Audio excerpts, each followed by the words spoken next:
नए अंदाज और हर दफ़ा एक नई रेसिपी के साथ रोटी चावल आप सबको सलाम अर्ज़ करती है और नए आने वाले मेहमानों को खुश आमदीद। मेरी अल्लाह पाक से दुआ है कि दुनिया के जिस कोने में भी मेरी आवाज़ पहुंच रही है, अल्लाह पाक उन सब के घरों में रहमतें, बरकतें, सेहत व सलामती, कुशादा रिज़्क़ हिलाल दे और औलाद को वलदैन के लिए उनकी आँखों की ठंडक और नेक लाइक करे और सदका जारिया बना दे और आप सबको फूलों की तरह महकता रखे और ख्वाहिशमंद हज़रात को अल्लाह पाक हज और उम्रे की सादत नसीब करे। आमीन सुम आमीन।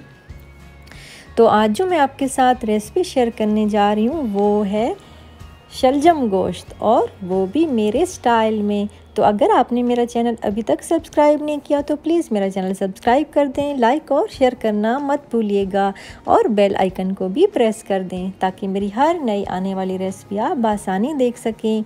और अगर आपको मेरी रेसिपीज़ अच्छी लगती हैं तो प्लीज़ मुझे कमेंट बॉक्स में ज़रूर बताया करें और अपने दोस्तों के साथ भी ज़रूर शेयर किया करें। तो वीडियो को एंड तक देखने के लिए आप मेरे साथ रहिएगा। तो चलें अब हम स्टार्ट करते हैं। आधा किलो मैंने मटन लिया है हड्डी वाला और 2 शलजम लिए हैं। इनको छील के इनको पीसेस में काट लेना है। जितने साइज़ के आप पसंद करते हैं शलजम उस हिसाब से काट लेना है। और नमक है 1 टीस्पून है और 1 अदद टमाटर है, इसका मैंने पेस्ट बना लिया है। और चॉप की हुई 1 अदद प्याज है, 2 हरी मिर्चें हैं और लहसुन है 1 टीस्पून है। 2 उसके बाद जो है वो खुश्क धनिया पिसा हुआ है 1 टीस्पून, लाल मिर्च है 1 टेबलस्पून, हल्दी है 1 टीस्पून, गरम मसाला है 1 टीस्पून। तो ये सारी टोटल चीज़ें हैं। ऑयल है तकरीबन ये 1 छोटा कप है, ये 7 टेबलस्पून बनता है। और पानी है 1 लीटर है पानी। तो सबसे पहले ऑयल डाल के कुकर में चूल्हा ऑन कर दिया है मैंने। और उसके बाद जो है वो शलजम गोश्त तैयार करेंगे। अब सबसे पहले प्याज डाले हैं मैंने, प्याज सारे डाल देने हैं इसके अंदर। और उसके बाद जो है इनको मिक्स करना है और उसके बाद जो है हम बाकी चीज़ें डालेंगे। अब लहसुन डाल दिया है इसके अंदर और हरी मिर्चें भी डाल देंगे 2 अदद जो मैंने बताई हैं। आप इसको मिक्स करेंगे और इसको फ्राई करेंगे ऑयल में। प्याज जो है थोड़े से ब्राउन होने लगेंगे हल्के से, तो फिर उसके बाद ज़्यादा ब्राउन नहीं करने। उसके बाद गोश्त मैंने डाल दिया है और इसको भूनना है अच्छी तरह से। गोश्त को अच्छी तरह भुना करें और अच्छी तरह धोया भी करें। और अच्छी तरह भूनने से ये है कि एक तो स्मेल नहीं आती और दूसरा ये कि अंदर से भी अच्छी तरह पक जाता है और मसाला भी अंदर चला जाता है, तो वो और मज़ेदार बनता है। और अब मसाले सारे डाल दिए इसमें, लाल मिर्च है, खुश्क धनिया, हल्दी, गरम मसाला भी मैंने डाल दिया इसके अंदर ही। तो मसाले भी सारे डाल दिए हैं। अब इनको हम अच्छी तरह से मिक्स करेंगे, फिर इसको भूनेंगे गोश्त को। अब चमचा चलाते रहना है और दरमियानी आंच पे हम इसको भून रहे हैं।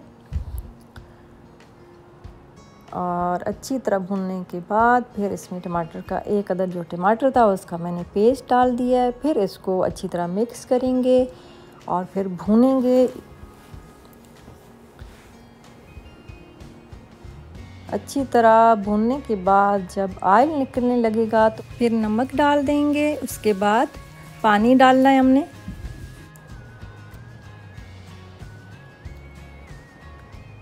और ये थोड़ा सा पानी डाल दिया है, जो 1 लीटर बताया था उसमें से तकरीबन आप समझ लें 1.5 गिलास मैंने इसके अंदर डाल दिया है।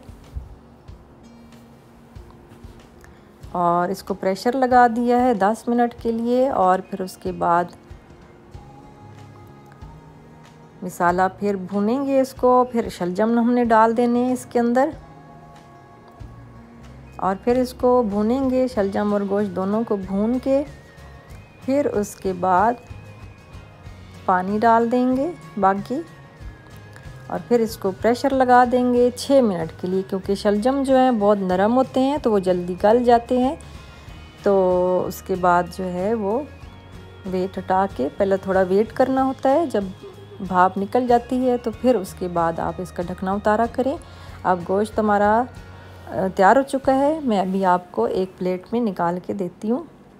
ये देखिए इतना ज़बरदस्त और इतना प्यारा इसका कलर आया है और बहुत ही यमी है ये शलजम गोश्त और बहुत मज़ेदार है, बहुत टेस्टी है और बहुत ही सिंपल। आपने देखा है कि बहुत ही सिंपल रेसिपी है और बिल्कुल मैंने परफेक्ट जो है मेजरमेंट आपको बताई है। उसके मुताबिक आप जो भी चीज़ बनाएंगे इंशाल्लाह आपकी बहुत अच्छी बनेगी। अगर आप मेरी रेसिपी फॉलो करेंगे तो आपको कोई मसला नहीं होगा इंशाल्लाह। और अगर कुछ मसला हो, कुछ पूछना चाहें तो आप कमेंट बॉक्स में ज़रूर मुझे बताया करें, क्योंकि आपकी राय मेरे लिए बहुत इम्पोर्टेंट है। और अगर आपको ये मेरी रेसिपी अच्छी लगी है तो मुझे कमेंट बॉक्स में ज़रूर बताइएगा और दुआओं में बहुत ज़्यादा मुझे याद रखिएगा। मुझे दीजिए इजाज़त। अल्लाह हाफिज़।